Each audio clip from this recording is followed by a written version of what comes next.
The following is a special multimedia presentation from NorthJerseySports.com, brought to you by the Bergen County Education Association. Bergen County Public Schools work because the BCEA works with you.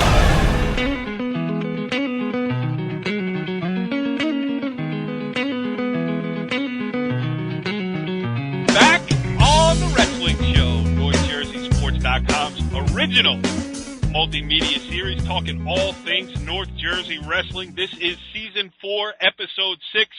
We are deep into this thing now. I am Corey Doviak, being joined by the usual cast of characters, my co-host Kenny Sarajian. Kenny, what's going on? It's a beautiful day. We got great wrestling. We got Donnie got back from Minnesota, and there's some great matches this week. I'm excited. Did you just say it's a beautiful day, Kenny? It's like 1 degree across America. But I'm toasty right where I am. That is a picture I do not want in my head, but let's go on with the show anyway. And let's welcome in our second guest. And to make him feel a little bit more comfortable, let's just welcome in our own Tommy Gallione with one of these. Tommy, did that make you feel more comfortable? How's it going there? You're a proud new papa. It's going. A little crazy, but it's going well. Yeah.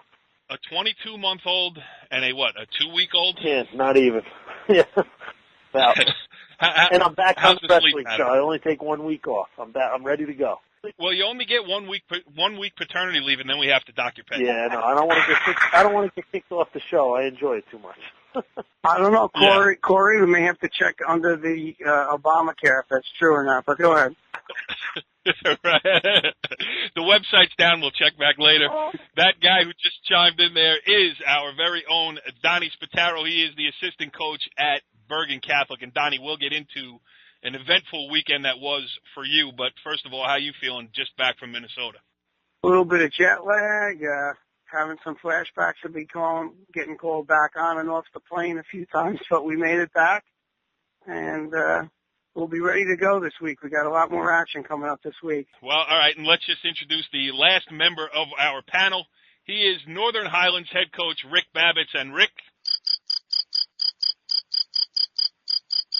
all right, so let's get into the wrestling show this week here. First of all, we got to start with you guys, Donnie. Going out to the Clash in Minnesota, we talked about it last week before you left. I mean, you're playing ball with the big boys here at Bergen Catholic this week. I mean, when you go into the Midwest, the heart of wrestling in the United States of America, and you come out of there with a third-place finish at a prestigious tournament like that, I mean, just give us a sense of what it was like there. Skip the weather part, but the atmosphere around the tournament and just – what is Midwest wrestling really like? Is it like what we see when we watch Iowa State, and other things like that? Well, first of all, when we went out there, some of the kids kids that maybe didn't realize what this was all about, they said, Coach, how big is this? I'm like, guys, this is it. It doesn't get any bigger in high school. Like you're part of something that there's really nothing bigger than this in high school wrestling. And, and they started all taking it in, and I guess they started realizing it. But I'll tell you what, the people out there in Minnesota, some of the most knowledgeable wrestling people I've ever seen, nicest people, accommodating, total sportsmanship out there. It was a great experience. It was like, you don't want to say once in a lifetime. We hope to be back from now on, but unbelievable experience. Words can't describe. Like everything that you read about in the magazines and the internet, you were right there, part of it with those people. Yeah, crazy. And to come out of there with a third place, I mean, you're one of the top teams of the nation. You got to be. Yeah, I think it depends on what poll, 5th, 7th, 8th. It depends on what magazine and what publication. But yeah, I think we hung there with the big boys. What you basically had, Corey, was you had 4 pools of 18, 32 teams. You had to win your pool. Each pool was seeded, obviously, 1 through 8. The first night, the first night's 3 matches. If you win your pool, the next day was the finals. They take the top 4 teams, and they wrestle a quad with them and determine a winner. But, I mean, it was pretty cool. They brought all 4 final teams out. They turned off the lights. They had a spotlight. And they bring each team out, and they have a fog machine going. I mean, it was pretty much first rate all the way. Tommy, how'd your team do at the Clash? Came in first place. Nah, you meant diaper rash. Rash you were talking about? Right. No, I mean, Donnie, I mean, Tommy, I'm sorry. I put you in the position every year to talk about, Bergen Catholic and how its impact on, North Jersey wrestling and all that kind of stuff. But as a coach who does what you do, I mean, you are a head coach of a high school program around here. I mean, just talk about that from an outsider's perspective of, Bergen Catholic going out to the Clash and doing what they did. Well, I mean, and I don't speak for everybody, but for me, I think it is good. It's because New Jersey does have some of the best wrestling in the country, and it's good that they can go out to that prestigious tournament and, and show everybody, what they have and what New Jersey wrestling has. And I know there are two other Jersey schools out there as well with Donnie. I think Donnie, they placed in the top 8, the two of them, or not? Yeah, it was St. Peter's and Boundbrook. They still did well, and each team was probably missing 2 to 3 starters each. So they still had a good showing, both teams, with not having the full lineups. So it's good. I mean, it's good that it shows everybody else, because New Jersey, again, like I said, has real good wrestling. So it's nice that a team from around here can get out there, and like Donnie and them had a great weekend, came in third, and it's good for us as long as they're not taking my kids. It doesn't really, Yeah, I mean that's true. If they do, let them take somebody else's kids. That's for sure. Kenny, how about your view of it? I mean, you're all kidding aside, you are a wrestling historian around these parts, and this is a historic team that Bergen Catholic's running out on the mat day in, day out. Well, you never fear excellence. Excellence is a good thing.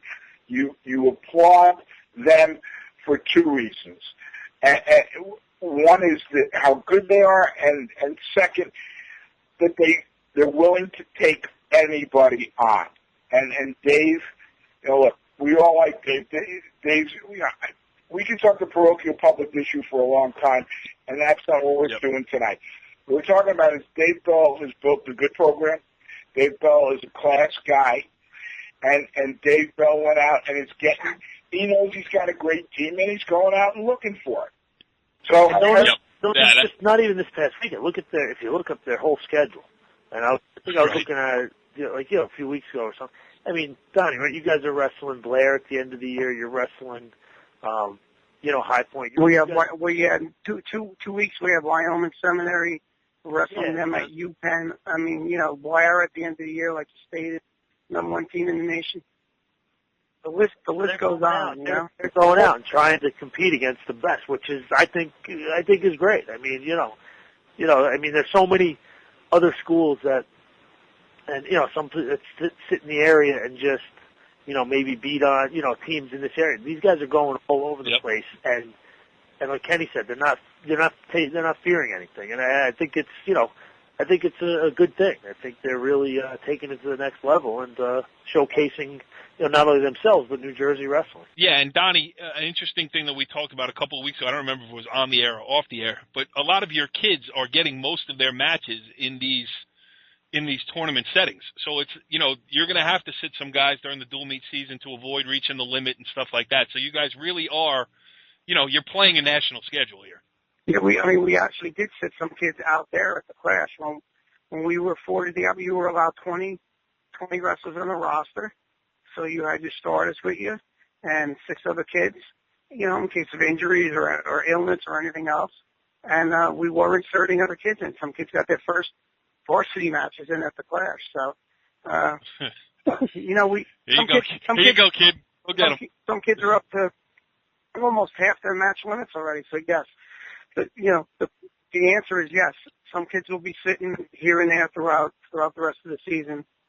Maybe wrestling a match here, wrestling a match there, maybe one match out of a quad.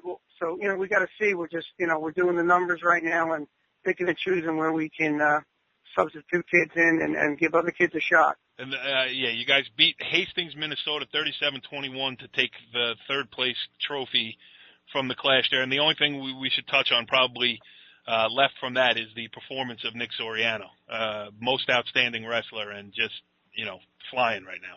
He either pinned, tech or major to everybody. It was just, it was, he just has a workmanship quality to him. He takes, no matter whether it's a kid that's 0-0 or a kid that's a 4-time state champ, he warms up the same way, wrestles the same way.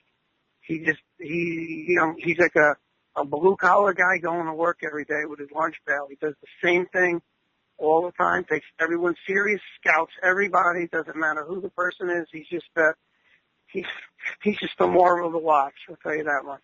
Yeah, it's really unbelievable, and he's got time left too. So who knows what his resume is going to look like by the time he gets out of high school wrestling? He might rewrite the whole thing. So, all right, so that's the cream of the crop. Let's talk about everybody else here, Kenny. What else we got on the agenda for this week's show? Actually, one match I wanted to talk to, and Donnie's at a disadvantage. He was away, but let me set it up. There were two great matches that I saw this weekend. One was the Don Bosco St. Joe's, and on the public school side, it was the Hackensack Northern Highlands. And the reason I want to bring up the Don Bosco St. Joe's, and it elicits a comment from both Tommy and Donnie. 35-33 Don Bosco St. Joe's. And what happened was, if you look at the box score, St. Joe's made a move that they actually, and Anthony said it, he thought it would help him win it. Carfagno, the younger one, goes and beats Lombardi, who's the BCCA tournament champ, and he packs him in 50 seconds. And they're celebrating in his mind, and not overtly. But then as I look at this match, Donnie and Tommy, tell me about this. Don Bosco, St. Joe forfeits to Gonzalez. Don Bosco forfeits to Savitovsky. Don Bosco forfeits to Wilkins. I mean, obviously those are three of the top wrestlers in the county at their weight. They're all, outstanding wrestlers. Are we going to start seeing this more and more where guys are going to, 2 points would have changed this match. You get the guy out there, stay off your back. What do you guys think about this thing, forfeiting to these top wrestlers? These are schools that have people. Donnie and Tommy? Well, listen, like I said, I just got off the plane. I haven't had a chance really to look at all the box scores when we were out there. It was a hectic weekend.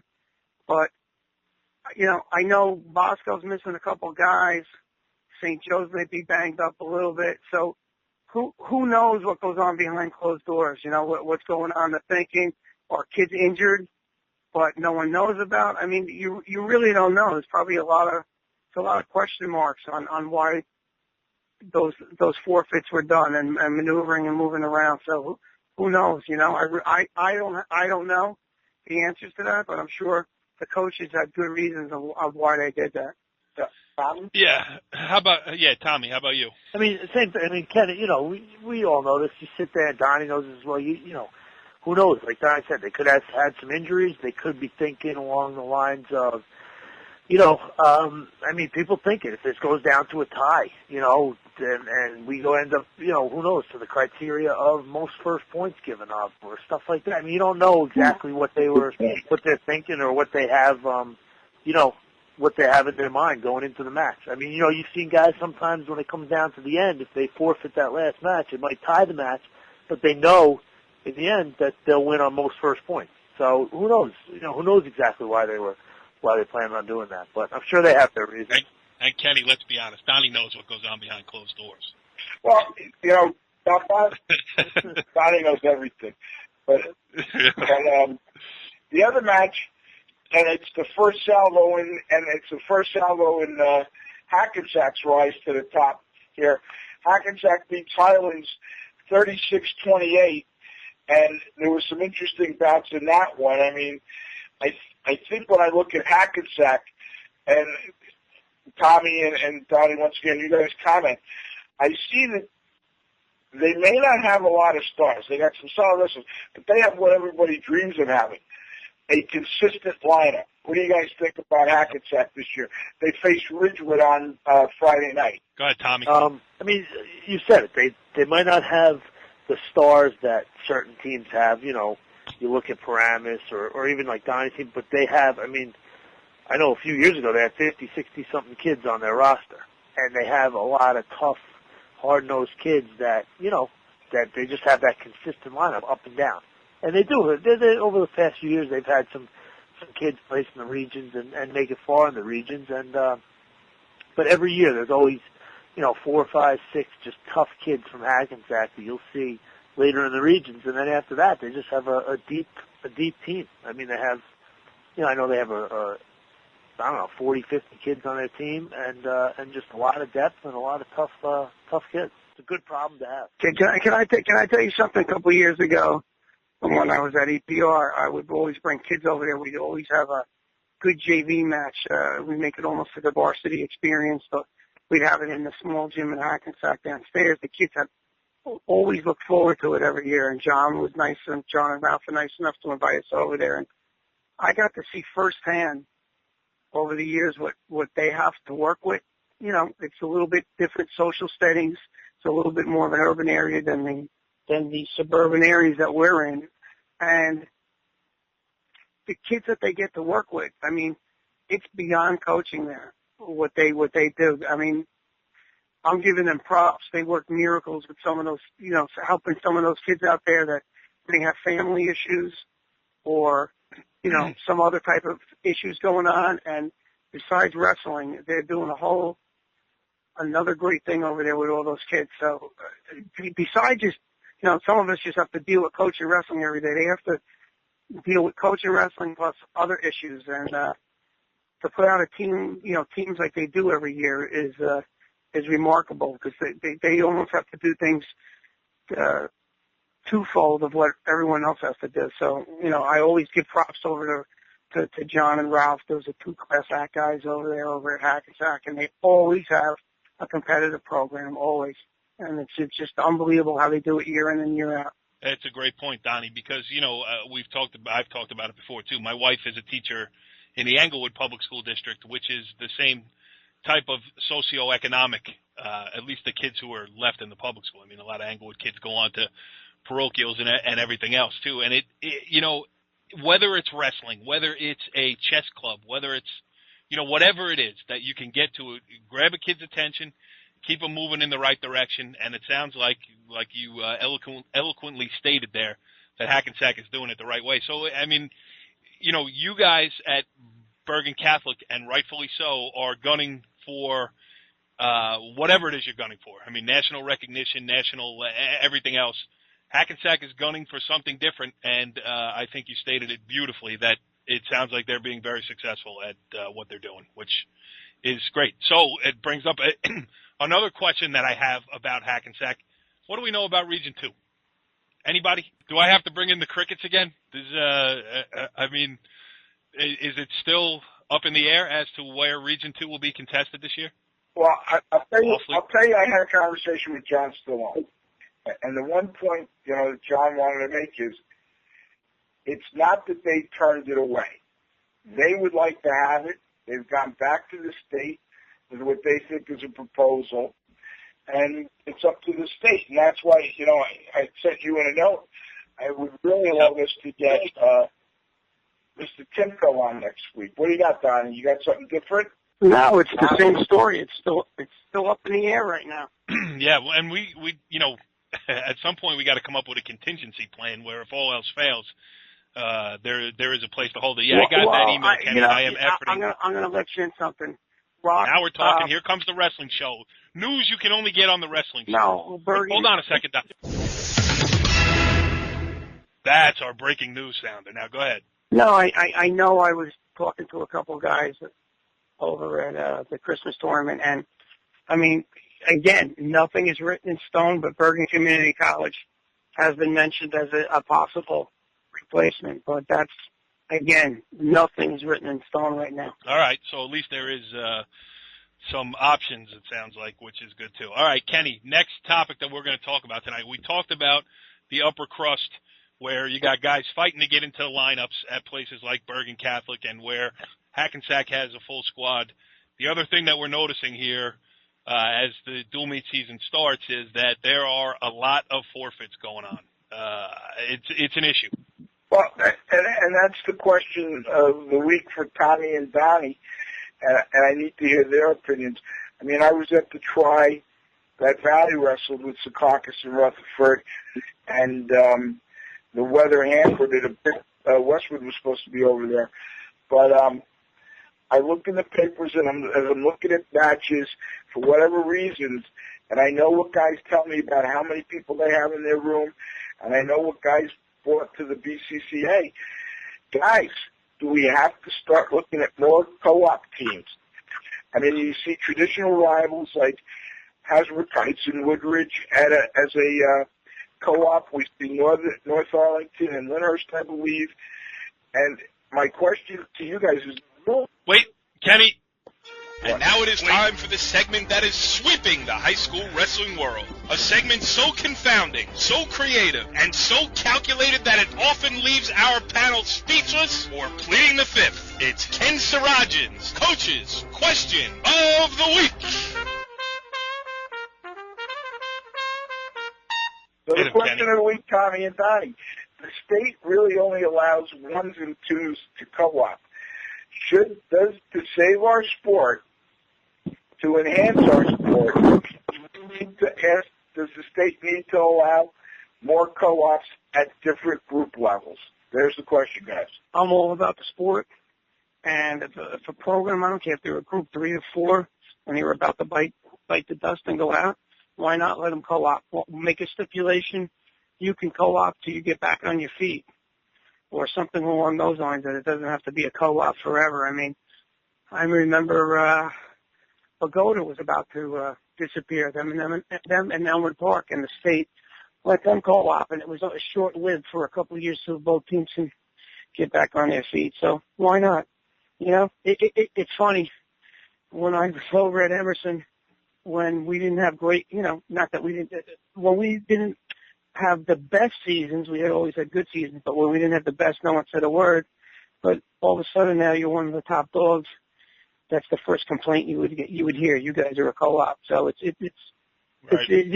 a dual-edged sword on that, People feel sorry for you, and, as long as you're not beating them, they'll let you do anything. But the minute that they get back a little on top, everyone's got something to say. So, a lot of people are very opinionated about asking that question, but to me, I could care less whether it's a group 3, group 4. Why let another school? Why let the sport slip away? That's my opinion on it. Yeah, I mean, what co-op is better than nothing. So it kind of cutting off your nose to spite your face there. But Tommy, you're an interesting guy to answer that question as well. You're a head coach of a Group 3 program. Should it be allowed? Yeah, I think it should be allowed. I think, like Don said, what's the difference whether you're 3 or 4, 1 or 2? If you're struggling to get kids out, you're struggling numbers. What's better? Remember, we're still here. We're teachers. We're coaches. What's better, to drop the sport and because we don't have the numbers, or let the state should let people pair up and and the kids that want to wrestle, whether it's 5 kids from your school and 20 from the other school or whatever, let them pair up, whether it's a group 3, 4, 1 or 2. I think it's just guys, here's another point. You live in a town with no wrestling program. Your kid's a good wrestler. Where's he going? He's going to go to a private school. I mean, what other choice does he have? Right. Correct? Yeah. So if you keep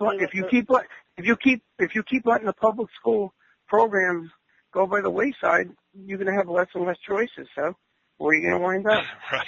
I mean, that's absolutely true. Yeah. Think about it. Go. If you don't co-op and you let the program just disappear, where are those 3 or 4 good kids in your school that really love wrestling? Where are they going to go? They're going to end up at a non-public school or something like that. And then now you're going to, you'll have that whole debate. So I think it shouldn't matter other side. They should let. Not to get into the whole Title IX issue, not to compare co-ops with Title IX, but when you really think about it, there were so many opportunities, 70s and 80s, for high school wrestlers. I mean, you could have took 3rd in the state and you got a very nice scholarship, because there were so many schools that needed so many wrestlers. Today, you can be a 1 or 2-time state champ. They won't even give you a dime. It's you don't want to use the word elitist, but when you're down to 80-something Division I schools and maybe only 25 are fully funded, which is 9.9 scholarships is the most they can give, it's becoming elite. It's almost becoming like an elitist sport. It's like the kid that's a one-time state champ. You know, I mean, he can go on to greatness. Don't get me wrong, but I mean, it's almost like every kid that's being signed or picked up is a 3, 4-time state champ, and the list goes on. And it doesn't seem like there's room for that kid that maybe compete in college. Maybe he took 3rd or 2nd in the state, and he wants to move on. I mean, you know, years ago you could go to Montclair State, win Division III nationals, and you were permitted to go to Division I nationals. Same with Division II, and they got rid of that also. So, you know, as the schools went by the wayside, less and less kids started going out for wrestling. And, you know, I think that kind of, in a way, hurts the high school because they think to themselves, all right, I go out for high school wrestling. What's afterwards? There's really only 80-something, 90, you know, low 90s Division I schools left. You know, I don't want to use that as an excuse, but when you really think about it down the line, you know, I'm sure it's hurting the sport somehow. So that's a great point, Donnie. You know, Title IX is a great thing. I am the father of 2 daughters, so I want nothing more than them to be able to, even if it's not sports, whatever. I mean, equality was necessary. It had to be balanced, and you know, let's not forget too that college programs. You know, you see it with this football now too. These players have to be paid and blah blah blah, and they're like, well, they can't because then you got to pay the field hockey team and blah blah blah. The point is, those are institutions of higher learning. I mean, I know it's ridiculous to say in this day and age because they're really money-making machines with, you know, Auburn and Florida State playing tonight, bringing in billions of dollars into these programs or whatever. But the mission of a university is to educate kids. So the equality factor had to be put in there. But it does seem overwhelming that wrestling really bore the brunt of the changes that had to be made. And it was actually 2 Olympic sports.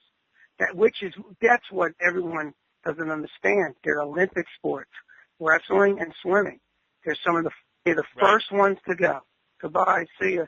You just get rid of those programs like it's nothing. And people don't understand. If you have 100 women playing sports, you can only have, say, 100 men on the other. So if you have 120 men, well, what sport has 20 guys? We've got to get rid of it. You know, so, and you're right. It's, you know, wrestling. Yeah. And let's just say non-revenue sports are the first ones to go like that, you know, unfortunately. Yeah, I mean, I went to East Stroudsburg University, and as you guys know, when I was there in the 90s and well before that, I mean, that was a wrestling powerhouse, Division I. I mean, it was a great wrestling school. Now it's Division II, and it's not the same. And, you know, Pennsylvania wrestling's big. That was... I lived with a couple of wrestlers when I was there, and it was a very big thing, and it's taken a step back now. It's almost an afterthought there now. You know, Corey, this Title IX thing, the one thing that and I'm a big proponent of Title IX, I really am, and, you know, I said I've got a daughter too, so I understand it, and I actually was competing when Title IX began. But one of the misconceptions that the colleges used Title IX for was, the idea was to elevate the number of women in sports. Well, so many of these schools, because so many sports are non-revenue, instead of, in a lot of instances, instead of elevating the number of women, to achieve the balance they had to do, they cut men's sports. That's a total aberration of what the intent of Title IX was. It was, I can't get enough women to compete, let me cut men. And the most interesting study was done about 20 years ago at Brown University. And what happened was they went to Brown and they said, your numbers are way off. And they brought in the women, and the women said, we have enough. We don't want more intercollegiate sports. We're happy with the club and the intramurals. But yet, to comply with Title IX, Brown had to cut men's sports. And that's where the idiocy of bureaucracy goes. Right. Yeah, I mean, listen. Again, all of us have. I have a daughter too. Played 4 years of high school sports. 3 different seasons, four times throughout her 4 years of high school. And I was all for it. Her having the same equality as a guy, the same type of charter bus as their kids did, and the same nice uniforms. But Title IX was supposed to help women, but not at the sake of hurting men's sports. But that's my belief on that. Yeah, and the other side of it too. I mean, we're a little bit off the beaten track here, but it brings up so many aspects of it because the zillions of dollars being brought in by colleges, And football says it wants a bigger slice of the pie because they're the ones bringing it in. But you know what? It's one umbrella. It's one university. That money should be spread down. And I mean, the craziest thing is that when you see a guy like Nick Saban, who what is his contract? $6 million a year. I mean, let's be honest. He is a member of the faculty of a state university, and he's making $6 million a year. To me, that just seems crazy. Regardless of how much money is being T1. Look at what Shiano got. Rutgers. Right. Look at what Right. Charlie Strong he's getting $5 million in Texas and ain't done nothing yet. Right. Shiano left the Rutgers. Let's be honest. Not Shiano. When Shiano left, Rutgers was left with an overwhelming debt to the new stadium and to everything else. It forced them to go to the Big Ten and all that other stuff too. But my point is that $5 million, like you want to make them the highest paid faculty member, okay, I don't have a problem with that. But, a $5 million salary, do you think that $4 million of those dollars could be used to support a wrestling program, to enrich the general education fund, the general scholarship fund, to fund a new chemistry lab? College sports is out of control, and it's a bubble that is going to pop, let's be honest. Yeah, it's like anything. Something's going to give sooner or later. It's got to come to a head. Yeah, well, this is not where we wanted the wrestling show to go, but it is definitely an interesting topic of conversation because wrestling is first and foremost in that issue. So that's why we went there for tonight. Hold Kenny, on. One second. Rick, what's your opinion on any of this? The Wrestling Show, Season 4, Episode 6. I think we touched on a lot of topics. Donnie, congratulations on the great showing at the Clash over the weekend, and best of luck moving forward to you, pal. Thank you. Appreciate it. And Tommy, congratulations to you, and best of luck trying to get some sleep in the next, 16 and 17 and a half years. Thank you. I appreciate it. Good to be back. Yeah, good to have you back. And Kenny, we got some a good plan laid out for the next couple of weeks on the wrestling show. I am going to effort to get Steve Timko on so we can talk about some of the region stuff with him. If not, we will go down a different path. I mean, he says he's open to joining us again. So if we can make it work time-wise, we will do that. But Kenny, once again, outstanding job producing. We're having fun. We're together. It's all good. Everybody stay warm. Follow the leader.